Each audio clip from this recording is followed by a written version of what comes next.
আমরা 1971 সালে পাক সেনাদার বাহিনী আমাদের অনেক অত্যাচার করছে, করে নাই?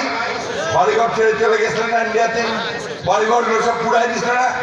আমার ঠাকুরগাঁও শহরের বাড়িটা ভাই একমাত্র ওই বাড়িটা ছাড়া কিছু ছিল না, সব তুলে করে নিয়ে চলে গেছিল। পেট্রোল পাম্পটা আন্ডারগ্রাউন্ড যে পেট্রোল ট্যাঙ্ক সেটা নিয়ে গেছিল। আমার আব্বার আপনার কনস্ট্রাকশন ব্যবসা ছিল, ট্রাক ছিল অনেকগুলো, সেগুলো নিয়ে চলে গেছিল। এইটা তো সেই 71 সালে ওই পাক সেনাদার বাহিনীরা করছিল। আর তখন তাদেরকে কারা সহযোগিতা করছিল এটাও আমরা খুব ভালো করে জানি, ঠিক কিনা? মাপ চাইছে এখন পর্যন্ত? 71 সালের জন্য মাপ চাই, তো মাপটা চান, বলে যে ভুল করছি ওই সময়, তারপর জনগণের কাছে বলেন যে এবার আমাদেরকে কিছু ভোট দেয়, তাই তো নাকি? ওইটা ভাই চায় নাই, আবার উল্টা আমার গায়ে আছে। আমরা কেন 71 সালে যুদ্ধ করব? যুদ্ধ করছি আমার দেশের জন্য, আমার মাটির জন্য, আমার স্বাধীনতার জন্য। আমি ওই স্বাধীনতার জন্য আমার জীবন বিসর্জন দিতে রাজি আছি বন্ধু। এটা বাস্তব। এটাই জন্যই আমার প্রেসিডেন্ট জিয়াউর রহমান স্বাধীনতার যুদ্ধ ঘোষণা করছিলেন, মনে আছে আমাদের? বেগম জিয়া সেই পতাকাই তুলে ধরছেন, কোনোদিন আপোষ করেন নাই। আজকে আমরা সেই পতাকাই তারেক রহমান তুলে ধরছেন, সেই পতাকায় আমরা সামনের দিকে এগিয়ে যাব। দেখেন পার্থক্যটা দেখেন, তারেক জিয়া দেশে আসতে দেয় নাই 18 বছর। যেদিন প্রথম দেশে আসলেন সেদিন ঢাকার রাস্তা সাইলাম হয়ে গেল।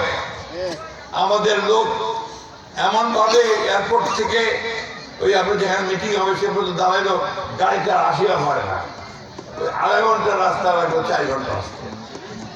উনি প্রথম দিন দাঁড়ায়, আমার একটা পরিকল্পনা আছে। সেই পরিকল্পনাটা কি? এই দেশকে উন্নত করবার পরিকল্পনা।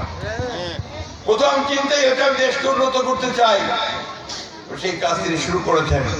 এখানে আপনাদের নাই এটা, উনি ইতিমধ্যে বলেছেন আমি আমার মাদেরকে ক্ষমতায়ন করতে চাই, তাদের হাতে শক্তি দিতে চাই। সেই শক্তি কি? প্রত্যেক পরিবারে আমি একটা করে ফ্যামিলি কার্ড দেব। এই ফ্যামিলি কার্ড নিয়ে উনি যেখানে যাবেন সেখানে উনি অগ্রাধিকার পাবেন। উনি ন্যায্য মূল্যে চাল, ডাল, তেল, লবণ কিনতে পারবেন, বাচ্চাটাকে নিয়ে হাসপাতালে যেতে পারবেন, এটাকে স্কুলে ভর্তি করতে পারবেন। এই আমাদের মায়েদের একটা শক্তি তৈরি হবে, ঠিক না? কৃষক ভাইদেরকে বললেন যে আপনাদেরকে আমি কৃষি কার্ড দেব, এই কৃষি কার্ড নিয়ে আপনারা ন্যায্য মূল্যে সার, বীজ আর সেচ পাবেন। সারটা আমাদেরকে বড় ঘামাচ্ছে, তাই না? এই সরকার সারটাকে ঠিকমতো ম্যানেজ করতে পারে নাই। এরা অন্তর্বর্তী সরকার, ইউনিয়ন সরকার, আমরা সেই সারের ব্যবস্থা করব যাতে খোলা বাজারে সমানভাবে আমাদের পায়। আমি বক্তব্য বাড়াবো না। উনি আরো বলেছেন 1.5 বছরের মধ্যে তিনি 1 কোটি মানুষের কর্মসংস্থান কাজের ব্যবস্থা করবেন। আমি কিছুক্ষণ আগে বললাম মাদেরকে উনি শিক্ষিত করবেন, ট্রেনিং দিবেন, যাতে করে মায়েরা ঘরে বসে উলের কাজ করে, কাপড়ের কাজ করে আয় করতে পারে। এই ব্যবস্থা এইভাবে অনেকগুলো প্রোগ্রাম আছে না, যে প্রোগ্রামগুলোতে আমরা বিশ্বাস করি যে আমরা খুব দ্রুত ভালো করতে পারবো। যাই হোক বন্ধুগণ, আপনারা আমাকে জানেন, যে কথা আমাদের প্রেসিডেন্ট সাহেব আমাকে বলছেন, এখানে ওদিকে বলছেন, আমি অনেকদিন ধরে রাজনীতি করতেছি।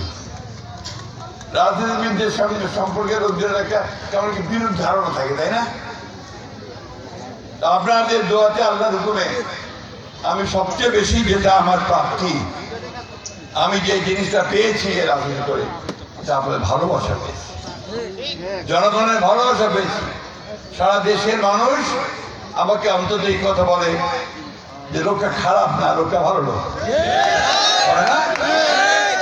এটাই আমার প্রাপ্তি, এটাই আমার সারা জীবনের অর্জন, এটাতেই আমি চলে যেতে চাই।